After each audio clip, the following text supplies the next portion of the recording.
Je reçois souvent des mails de personnes me disant qu'elles ont envie de tout plaquer pour recommencer à nouveau. Certains me disent qu'ils pensent à quitter l'école et d'autres me racontent qu'ils sont malheureux dans leur travail et ils pensent tout fuir du jour au lendemain.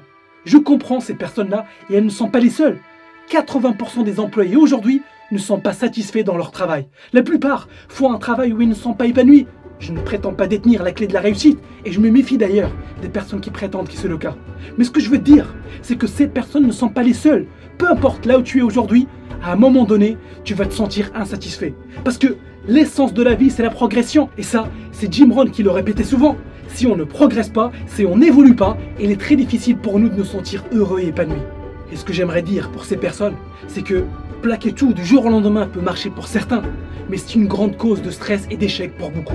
Je sais très bien que ceux qui te disent « Emmerde ton boss, claque ta démission et va vivre la vie de tes rêves », je sais très bien en fait que ce genre de messages vont être partagés, car au fond de nous-mêmes, c'est exactement ce qu'on a envie de faire.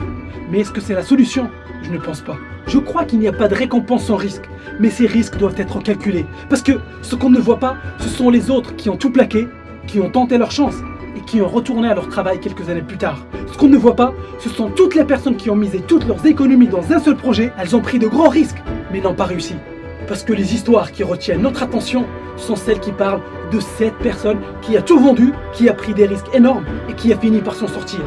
Mais personne ne parle des personnes qui ont tenté de faire la même chose et qui ont échoué. Tu vas me dire, pour quelqu'un qui cherche à motiver les autres, sur ce coup c'est loupé. Mais je pense que c'est bien le contraire. Je pense qu'il ne faut pas vendre du rêve aux autres. C'est en ayant les pieds bien ancrés au sol qu'on peut avancer et construire une réussite durable sur le long terme. Si tu n'es pas épanoui dans ton travail aujourd'hui, commence petit. Commence à te former petit à petit sur le métier que tu rêves de faire. Si tu veux monter ta boîte, étudie le domaine. Fais des recherches, renseigne-toi, deviens un étudiant de ton domaine. Étudie tout ce que tu trouves sur le sujet. Établis un plan d'attaque. Prends des risques, mais des risques calculés. Tout le monde pense que Richard Branson est un fou, qu'il est inconscient et qu'il a toujours pris des risques irresponsables. Mais ce n'est pas le cas.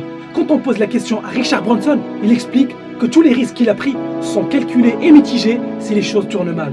Quand il a lancé Virgin, il a signé un contrat avec Boeing pour le cas où sa compagnie ne marche pas, il peut retourner ses avions à Boeing et ne pas se retrouver avec une centaine d'avions sur les bras. C'est ça qu'on appelle un risque calculé et mitigé. Beaucoup pensent que Bill Gates a quitté Harvard pour monter Microsoft, mais on ne raconte pas toute l'histoire en disant ça. Il a quitté Harvard, c'est vrai, mais il savait pertinemment que ses parents avaient assez d'argent pour le financer. Il savait aussi qu'il pouvait retourner à l'école si ses plans n'ont pas marché. Mais ce que peu de personnes disent, c'est que Bill Gates a arrêté d'aller à l'université, mais il a continué à prendre des cours. Il a continué à se former et à étudier. Ce que peu de personnes disent, c'est que Bill Gates était clair sur sa passion pour les ordinateurs et était doué pour coder. Je te parle de tout ça pour que tu prennes le temps pour découvrir ce qui te passionne vraiment avant de prendre une décision où il sera très difficile pour toi de faire marche arrière. J'aimerais bien te dire, plaque tout, emmerde ton boss et monte ton business, mais ça ne serait pas responsable de ma part. J'aimerais que tu penses long terme. Tu seras encore là dans un an, j'espère que tu seras là encore dans 10 ans et puis dans 20 ans. Donc, pense long terme. N'écoute pas ceux qui te vendent du rêve en te promettant qu'avec 2-3 clics, tu vas y arriver. Jeff Bezos, avant de lancer Amazon, était vice-président d'une compagnie d'investissement. Ce poste lui a permis d'avoir assez de capital pour financer le développement d'Amazon pendant plusieurs années. Les médias aiment bien fantasmer sur son salaire ou sur sa fortune, mais oublient de dire qu'il a calculé son risque avant de se lancer dans son projet et aussi oublie de préciser tous les sacrifices qu'il a fait pour arriver là où il est aujourd'hui.